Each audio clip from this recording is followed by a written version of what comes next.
Here tonight, wild winter weather has made Louisville's annual pothole problem much worse this time of year. Hello, everybody, and thanks for joining us. I'm Doug Proffitt. And I'm Shay McAllister. As Metro Public Works crews prepare for the possibility of more snow and cleanup from recent flooding, its workforce is stretched thin.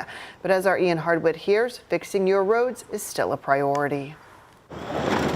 That's the sound of the 3rd Street bend near Churchill Downs. Potholes that require some slow maneuvering are a big part of Louisville's roads this winter, and there's a couple reasons why.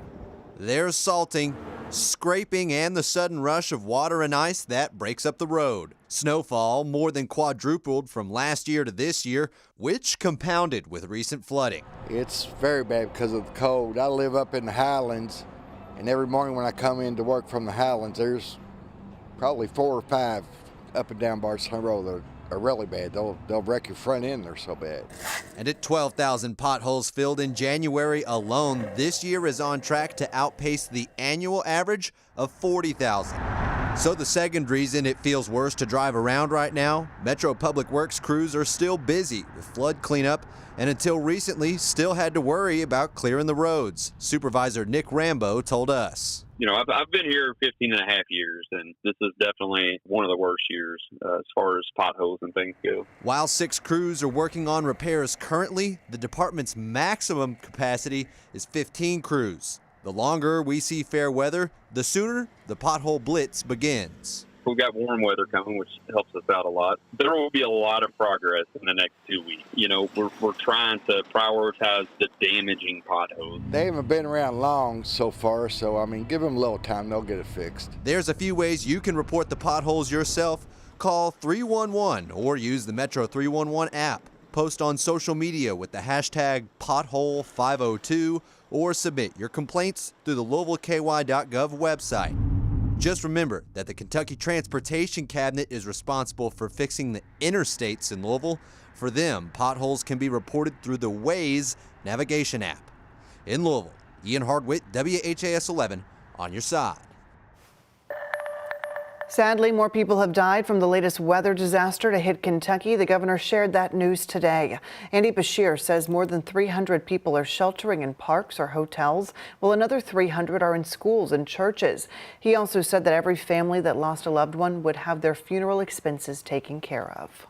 This has been a painful, difficult disaster. There aren't many natural disasters where we lose 22 people. You know, after the widespread flooding in 2022 and the tornadoes in 2021, this is one of the most deadly disasters, certainly since I've been governor. The governor says the death toll moved from 21 people to 22 after a man died in Marshall County. He says that man died of hypothermia. There's a fund that the governor has set up to help provide relief to the storm victims. If you'd like to donate, you can find a link to do so at WHAS11.com. As you notice when you head outside today, we are in for a milder week of weather. It kicked off today with much warmer weather. Always raises concern, too. Are we going to bring more rain back into already saturated ground? I'm also looking for some sunshine to dry up that saturated ground, specifically my backyard, a muddy mess. Yeah, there you go. Thankfully, the small rain chances that we have over the next few days, just very, very light rain, and certainly won't cause any flooding, no severe weather for the rest of this month. And as we head into March this weekend, and there's what's left of Waterfront Park and some of that debris that's out there. I want to thank all the volunteers out that were helping clean up earlier today. But now we have Waterfront Park back, and now the Ohio River is below flood stage. Bachman Auto Group Cam, part of our U of L Health Camera Network. Nice and mild out there today, especially compared to the weather that we've had in the mid to upper 50s right now. We made it to 59 degrees, almost 60, warmest since February 8th, and all 50s across the board right now. We do have a layer of clouds moving through. A little energy to our northwest, going to ride our direction and give us a chance for a few sprinkles, a couple light rain showers overnight. So this evening dry with temperatures in the 40s, and then here's that little shower activity here around 4 o'clock in the morning. That'll be gone by sunrise. We're back to plenty of sunshine tomorrow and mild temperatures up around 60 degrees for our Tuesday afternoon. So after sunset, we'll drop into the 40s, mostly cloudy conditions, maybe a few raindrops overnight, low 41 degrees, 52 at noon tomorrow, mostly sunny for our Tuesday afternoon tomorrow, looking at 60 degrees. We'll be looking at some more pretty quiet weather again as we head into March coming up. Thank you very much, Ben. With the water going down, it's revealing a lot of junk and trash coming into Louisville. It's now our problem. Cleanup efforts are underway at Waterfront Park. The flood waters are starting to recede, revealing a layer of driftwood and litter all over the shoreline. Well, that's exactly where we find Alexandra Goldberg and photojournalist Jessica Farley. So, Alexandra, can you give us a look around at what you're seeing out there? Shay, Doug, well, if you were sitting here last week, you would be underwater. Now volunteers are here at Waterfront Park trying to pick up what was deposited by the floods on the banks of the Ohio River. You could see some evidence of that here as a trash bag and a grabber. With these in hand, folks are now tasked with trying to separate the natural debris from the trash and the litter. Katie Naw and her boys are volunteering to clean up the banks of the Ohio River on Monday afternoon. Yeah, it looks like a cutting board.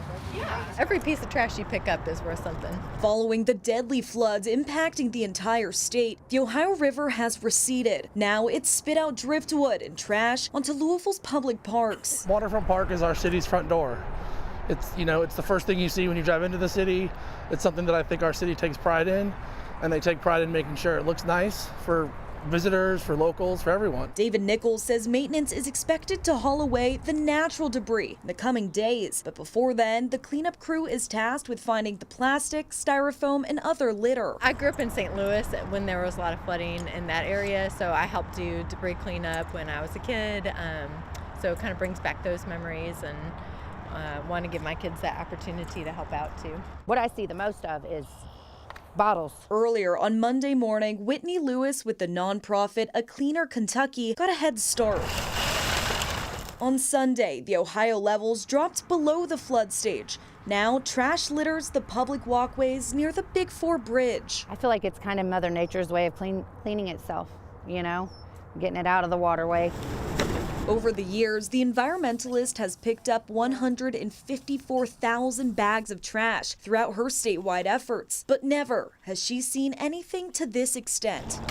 In her own words, overwhelming on one hand, and then it also, to me, it makes it a little easier that I can just follow this line and get all this that is washed down. But I'm hoping that there comes a time where when we flood, this doesn't happen. As of Monday evening, Kentucky's severe weather death toll has climbed to 22 deaths. My heart goes out to those people, and this is my way of giving back, and somehow. Volunteers clearing the path one piece at a time.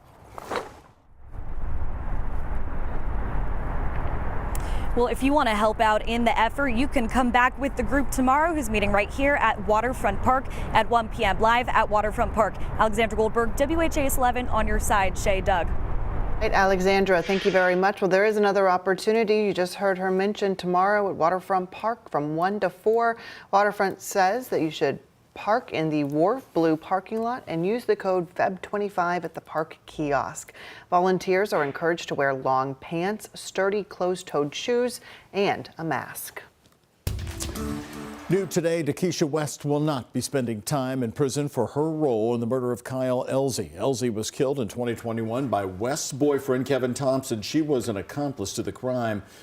In Louisville last month, a judge sentenced her to 5 years behind bars, but after 1 day, she was released. Since 2021, West has been on home incarceration program. Today, the judge said she's free to be out in the community, but under certain restrictions. I want you to do an assessment, all right? I want you to do a mental health assessment. I want you to do a drug assessment, and I want you to do an alcohol assessment, okay? An assessment just lets you know where you stand. Kyle Elzy was killed at a car wash in Linden. After the verdict of Deborah Elzy, Kyle's mother sat in the courtroom surrounded by family, visibly emotionally upset. West's stepmother giving Elzy a hug. West is required to maintain full-time employment. The judge said if any crimes are committed within the probationary period, West will be put behind bars for 8 years. A man is dead after a shooting outside a West Louisville Wendy's restaurant. It happened in the parking lot at 12th and Broadway at about 11:30 last night. The victim was taken to U of L Hospital where he died. Police have not made any arrests. If you can help detectives, the anonymous tip line is 574-LMPD. A man who police say went on a shooting spree in Radcliffe, Kentucky is in jail and charged with attempted murder tonight. 24-year-old Dante Patterson is also charged with wanton endangerment and assault. The shootings took place on Braxton Court, Skyline Drive, Park Avenue, and Wood Creek Drive, all within just a few miles of each other off of South Dixie Boulevard. The Hardin County Sheriff's Office says one person was hurt, but they are expected to survive. And days after 3 people were gunned down right outside of the DMV at Valley Station, the suspect or suspects are still on the run. An 18-year-old man died at the scene. 2 women were also shot and taken to the hospital where they died from their injuries. LMPD did not have a description of the vehicle and said investigators are still reviewing surveillance video.